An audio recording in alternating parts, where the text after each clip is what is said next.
But then on the other hand, I think by contrast, I go overboard and do not always follow the crystal goblet theory in my own work.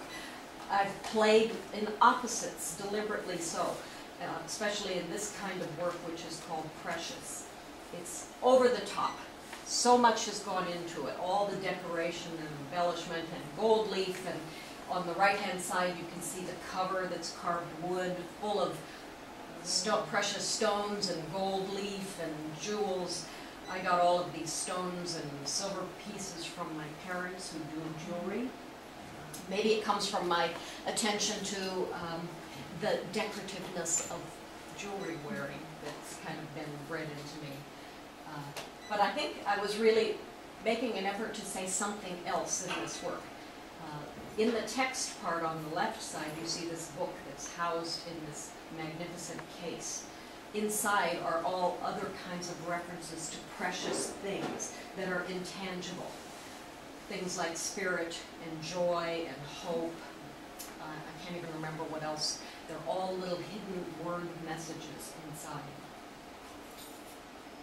And then I have collaborated with poets over the years and enjoyed that function of being a book artist, which again is the collaboration to make something else happen that I need somebody else's words to go with my imagery, and we together create a third thing that neither one of us could have done separately. Here I am signing the books with the poet Lenora Castillo. She did a beautiful book for me. In collaboration, we discussed the ideas, I made sketches, she wrote a poem for me called On This Land. And this poem actually tells of the harsh environment of Nebraska that a recent immigrant would have learned from all kinds of myths and exaggerations. We know of those things, right? Horrendous winds, big blizzards, thunderstorms, tornadoes falling out of the sky and such.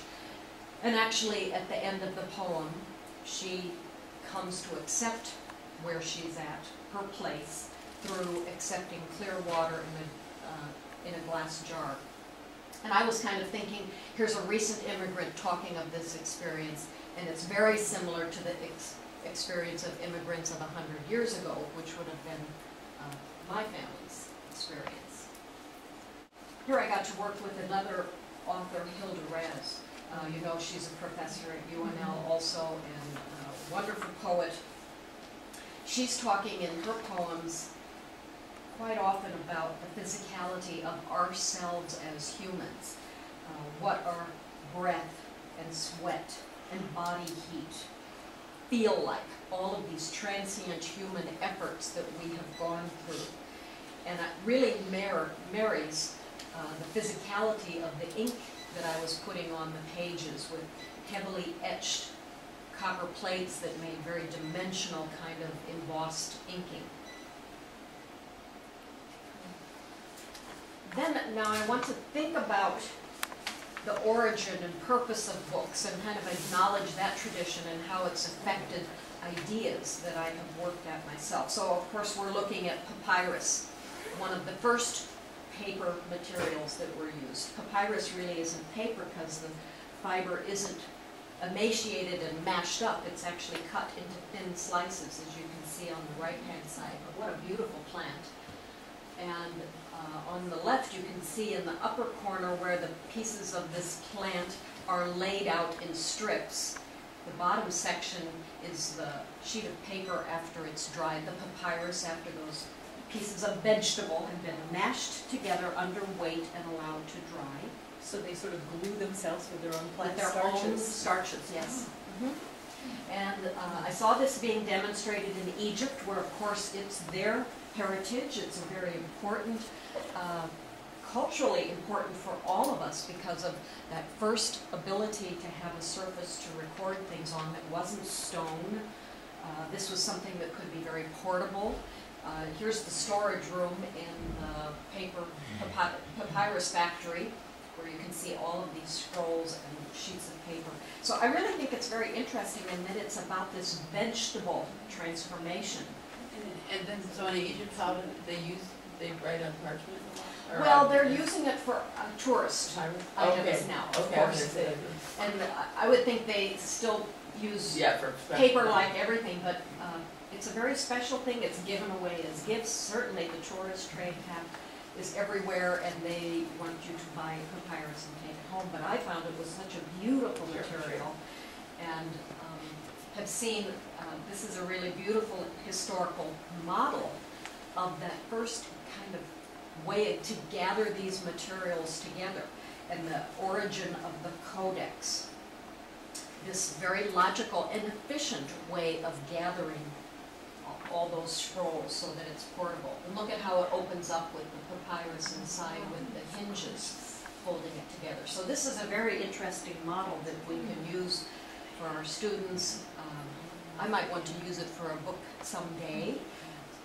But I make these blank models, and then do I want to violate it by putting something inside? It's so beautiful just as it is. Yeah, the papyrus is such a beautiful material. But part of the other aspect of this history and purpose of why books, I think, goes to the communication, the need for transmission of information. And this is where this image comes in. This is a compass rose symbol indicating the directions on a map of exploration, and the need to print more than one, to make these this information able to be transported and transmitted to other people.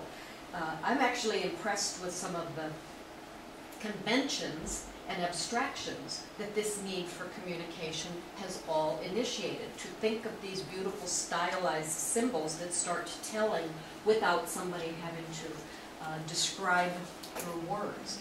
Here, this ability of symbols to start communicating by themselves. So that's actually part of printmaking history, and as a printmaker we have to become aware of these things in our analysis of our medium. This is in a church in Rome. All these beautiful carved stone tablets are preserved.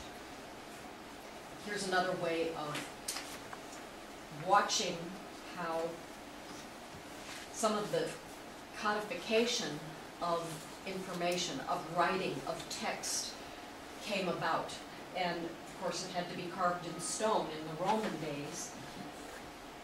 And then through the information revolution, to see how that became standardized. Here's a textbook from very early after Gutenberg invention of movable type.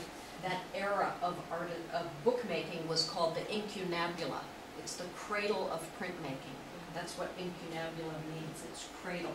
So here's one of these early books that's even talking about the formation of letter designs. That's a whole art form about looking at the symbols, looking at how the design of type is taken from Roman era, stylized, different cultures, different languages affected it. So that whole abstraction of information into these amazing collections. This is our origin of museums, our origin of libraries, how important and significant they have been over time.